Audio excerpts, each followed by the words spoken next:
All right, today we're going to talk about a fruit you probably think you know inside and out, but I'm telling you, what we're about to cover could completely transform how you cook. We're talking about the humble but seriously versatile cherry. So, when I say cherries, what's the first thing that pops into your head? No, seriously, think about it for a sec. I'm willing to bet it's something sweet, right? Yep, I thought so. The classics. We're talking cherry pie, those amazing little tarts, or, that perfect cherry sitting right on top of a giant ice cream sundae. These are the flavors we all grew up with, the ones that are just pure comfort. Okay, but what if I threw out words like pork, or arugula, or even goat cheese? That's where things get really interesting, isn't it? And that's exactly what we're digging into today, unlocking the cherry's full, incredible potential, way beyond the dessert menu.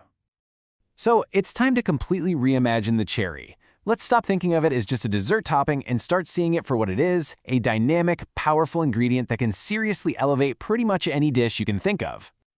The secret, you see, is all in its flavor profile. It's got this perfect balance of sweet and tart, and that's what makes it so darn flexible. That little bit of acidity, it can cut right through rich, fatty foods. And that sweetness, it's perfect for balancing out something peppery or earthy. It's kind of the best of both worlds. Okay, let's start somewhere familiar. Before we jump into all the savory surprises, we've got to give a shout out to the classics, the sweet pairings that made cherries a total star in the dessert world to begin with. Pairing cherries with other fruits is where you get these amazing layers of flavor. Citrus, like lemon or orange, just makes everything brighter and sharper. Mixing them with other stone fruits like peaches, you've got the perfect summer jam right there. And hey, tropical fruits like mango, that adds a whole new level of sweetness you might not expect. And here's a great pro tip for you. It's so simple, but it makes such a difference. Just add a little bit of orange zest to your next batch of cherry jam. I'm telling you, it instantly makes it brighter, more fragrant. It's just a fantastic little kitchen hack.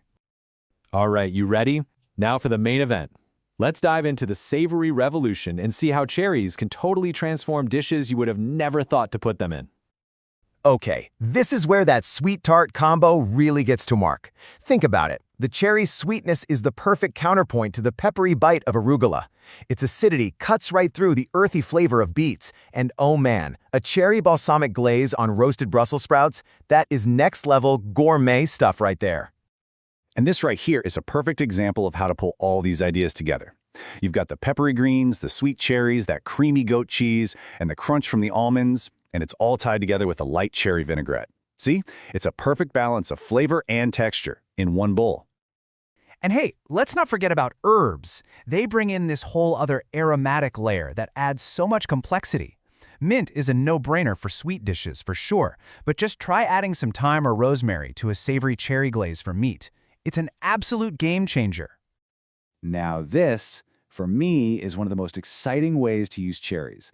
That fruitiness and acidity are just made for cutting through the richness of meats. A classic cherry gastrique with duck, that's pure luxury on a plate. But even a simple cherry glaze can make your regular weeknight chicken feel super special. But flavor is only half the battle. A truly great dish, it's got to have texture. So let's talk about how we can build on that with cherries by adding both some crunch and some creaminess. First up, crunch.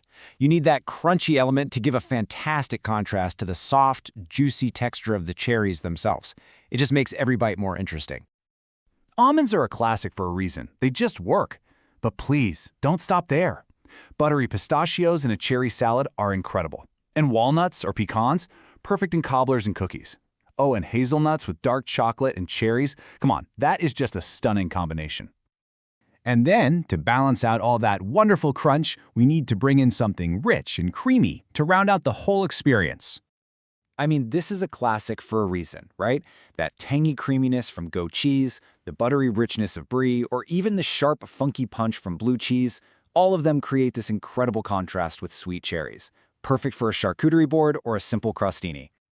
Okay, so we've covered fruits, veggies, proteins, and textures. Now, let's put it all together. I'm going to show you a super simple, delicious recipe that really shows off all these principles in action. Just look at how simple these ingredients are. Nothing crazy here. We've got our protein, the chicken. We've got our cherry element from the juice. We've got a little extra acid from the balsamic, a touch of honey for sweetness, and that awesome aromatic depth from the fresh thyme. See? It's all there. And the cooking process is just as easy, I promise. You just sear the chicken to get that nice golden color and texture, then make a super simple pan sauce by reducing the glaze ingredients. Seriously, it's an elegant meal that comes together in almost no time. And this is the aha moment. This is why the recipe works so well. Every single ingredient has a job to do. The acidity from both the cherry and the balsamic cuts right through the richness of the chicken. That allows all the other flavors to pop, and the thyme just adds that final, beautiful aromatic touch.